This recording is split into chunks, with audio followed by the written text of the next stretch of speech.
My name is Daniel. I am 35 years old and I come from a rich family.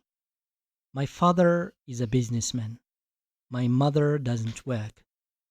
We live in a big white house on the top of a hill with a long driveway and a garden full of roses. In our house, there is a woman named Maria. Maria has worked for our family for 30 years. She cleans the rooms. She cooks the food. She washes my father's shirts.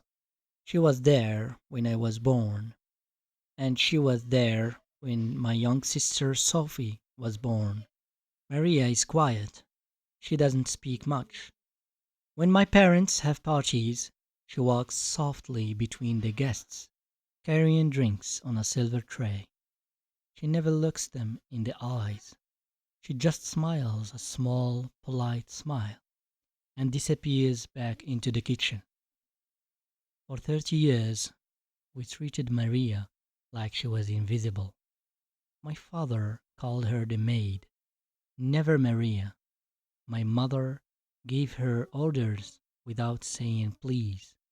My sister Sophie laughed at her old shoes, and I, the eldest son, never asked her one single question about her life. We thought she was simple. We thought she was just a poor woman doing her job. We were wrong. We were so wrong. And the day Maria finally spoke, every member of our rich family learned a lesson we would never forget. Chapter 2. It was my father's 60th birthday. My mother planned a big dinner. She invited my father's business friends, important men with expensive watches and loud voices. The dining room was full of candles. The table was covered with white flowers and silver plates. Maria spent 2 days cooking. She made soup, she made beef, she made a tall chocolate cake with my father's name written in gold sugar. That evening the guests arrived. They drank wine. They laughed. They spoke about money, about cars, about houses in other countries. My father stood up and made a speech. I built this family from nothing, he said proudly. I worked hard. I made smart decisions. Everything you see here, this house, this food, this wine, it is because of my brain, my hands. Everyone clapped. My mother smiled. My sister raised her glass. Then my father laughed and said something cruel. Of course, he said, pointing at Maria, who was carrying a plate. I also gave a job to this poor woman for 30 years. Without me, she would still be cleaning streets. The guests laughed. Some of them clapped. Maria stopped walking. The plate in her hand started to shake. For one moment, I thought she would drop it, but she did not. She placed the plate carefully on the table. She wiped her hands on her apron. And then, for the first time in 30 years, Maria looked my father directly in the eyes. The whole room went silent. Chapter 3. The Voice We Never Heard. Mr. Harrison, Maria said. Her voice was soft, but very clear. May I speak? My father blinked. He was not used to Maria speaking.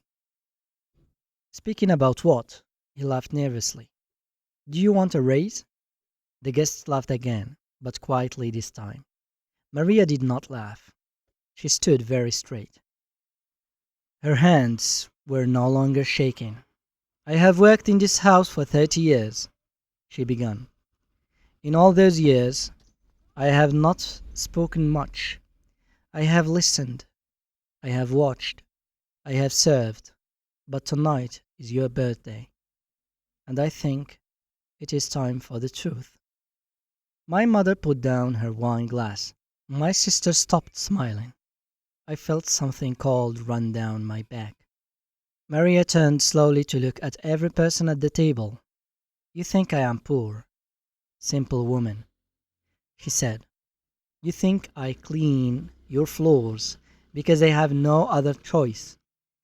You think I do not understand your conversations because I am uneducated. You think I am nothing? She paused. Then she smiled, a small, sad smile. But I have a secret, and tonight you will hear it. Chapter 4. Maria's Real Story. 30 years ago, Maria continued, I was not a maid. I was a young woman with 2 university degrees. I studied literature in Madrid. I spoke 4 languages: Spanish, English, French, and Italian. I had a future. The room was completely silent. Even the candles seemed to stop moving. I was married to a kind man named Antonio. We had one small daughter. Her name was Lucia. She was 4 years old. Maria's voice did not shake, but her eyes became wet. One day there was a car accident. My husband died. My little Lucia, she was very sick after the accident. The doctor said she needed an operation in America. The cost was enormous. I had no money. My family had no money. The bank said no. She looked at my father. I came to this country. I knocked on every door. Most doors closed in my face, but your door opened. Mr. Harrison, your wife needed someone to clean. You offered me a job. The pay was small, but it was something. I took it. I sent every dollar I earned to America for my daughter's medicine. My mother's mouth opened slowly. For 30 years, I cleaned your floors. I cooked your meals. I raised your children. When you were too busy, I did not complain. I did not speak, because every cent of my salary kept my Lucia alive. Tears were now running down my face. Sophie was crying too, but Maria was not finished. Chapter 5. The Letter and the Truth. 2 weeks ago, Maria said, I received a letter from America. She reached into the pocket of her apron and pulled out a folded white paper. My daughter, Lucia, is now 34 years old. She survived. She grew up. She became a doctor, a heart surgeon. In fact, she works at one of the best hospitals in New York. A few guests gasped. My father's face was completely white. Last year she met a man and got married. This letter is to tell me that I have a grandson. His name is Matthew. He is 1 month old. Maria's voice finally broke. A single tear ran down her face. My daughter has sent me a plane ticket. She bought a house for me in America. She wants me to come and live with her and meet my grandson and rest for the first time in 30 years. She put the letter back in her pocket. So, Mr. Harrison, she said, her voice strong again, I came tonight not for your money, not for your insults. I came to tell you that tomorrow is my last day in this house. I will not clean your floors anymore. I will not cook your food. I am going to America to be with my family. My father tried to speak.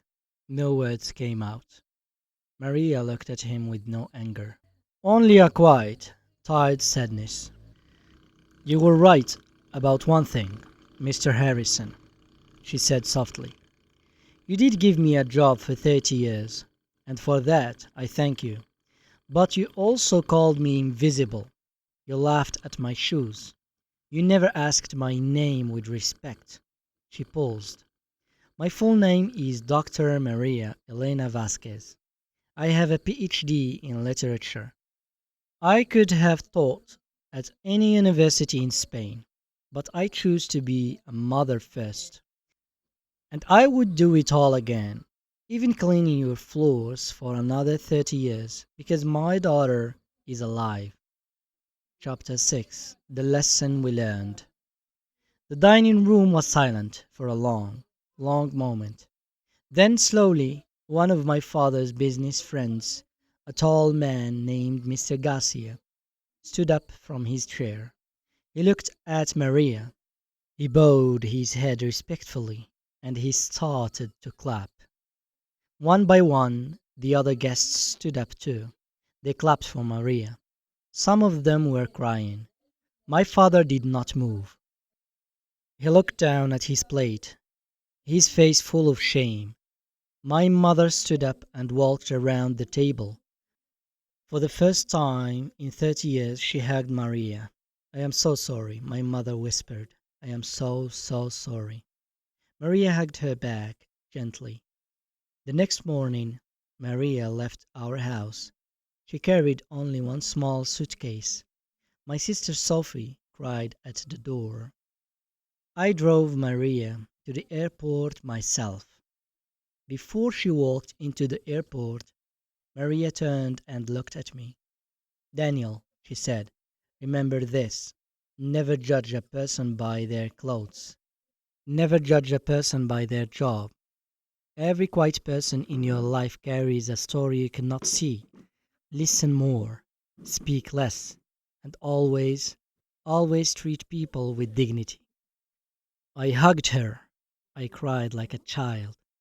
That was 5 years ago. Today my family is different. My father is kinder. My mother volunteers at a charity for poor mothers. My sister Sophie became a teacher. And I never look at anyone, rich or poor, the same way again.